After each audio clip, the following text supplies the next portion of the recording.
The Cursed Land, Episode 3. Soft Wind Howls. The eerie silence lingers inside the abandoned church. The lantern flickers, casting long shadows on the cracked wooden pews. A distant whisper lingers in the air. Adenike, whispering panicked, holding her chest. Something is here. I can feel it. Adenike grips her chest tightly, her heartbeat pounding in her ears. Her breathing quickens. Knock, knock, knock. The wooden doors tremble slightly, as if something is pressing against them from the outside. Adeyanju, groggy, unbothered, half asleep. Adenike, it's just the wind. Adenike doesn't respond. Her wide eyes are locked on the door. A low, distorted whisper, soft, hollow, creeping closer. Let me in. Adenike freezes, her grip tightening on Adeyanju's arm. Adenike, barely breathing, fearful whisper. Did you hear that? Adeyanju sits up slowly, rubbing his eyes. The moment he looks toward the door, the whisper fades into silence. Adeyanju, calm, shrugging. It's your imagination. He lies back down, turning his back to her. Adenike swallows hard, still staring at the door. She hesitates, then slowly reaches for the lantern beside her, just as her fingers graze the handle. A sudden, violent bang against the door. Adenike gasps, stumbling backward. The door doesn't open, but the wooden planks tremble slightly, as if something is pressing against them from the outside. Adenike, terrified, whispers to herself, No, no, this isn't real.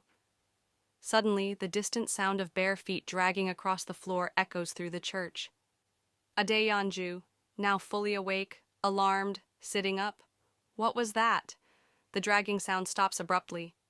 A deep, low voice, sinister, cold, almost inhuman. Leave, now, before it's too late. Adenike and Adeyanju exchange terrified glances. The voice sounds like it's inside the church with them. Adeyanju, muttering, his confidence fading slightly. Maybe we should. Before he can finish, a loud, raspy scream echoes from outside. The lantern flickers wildly before going out, plunging the room into darkness.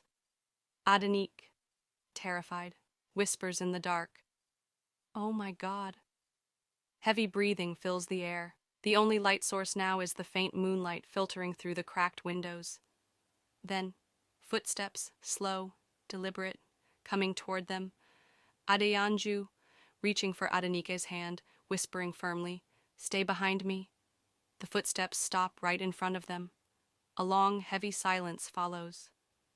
Then, the church doors creak open slowly, and a figure stands in the doorway, a tall, gaunt man, his face hidden beneath a hood, his breath slow and deliberate. Mysterious figure, deep, hollow voice, unreadable emotion. You were warned, yet you stayed. He steps forward, his shadow stretching across the floor. Adeyanju, trying to stay confident, voice steady but uneasy. Who are you? The figure doesn't answer. Instead, he lifts his arm, pointing a long, thin finger directly at Adenike. Mysterious figure, cold, final words, the spirits have chosen. Adenike's breath catches in her throat.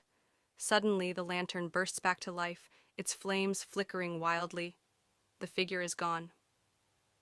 Adenike, barely able to speak, whispering, Adeyanju, what is happening to us? Dawn breaks.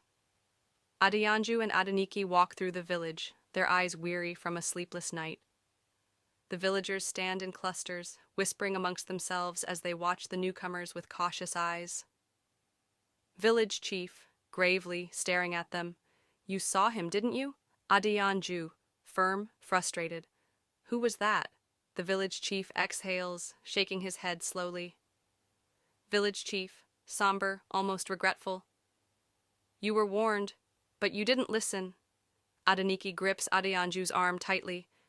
Adenike whispers, desperate. What does he want from us? The village chief looks at her for a long moment before responding. Village chief, soft but heavy words. It's not what he wants, it's what you owe. Adenike and Adeyanju stare at him in horror as the villagers step back, leaving them standing alone in the center of the village. Next episode, The Dead of the Cursed.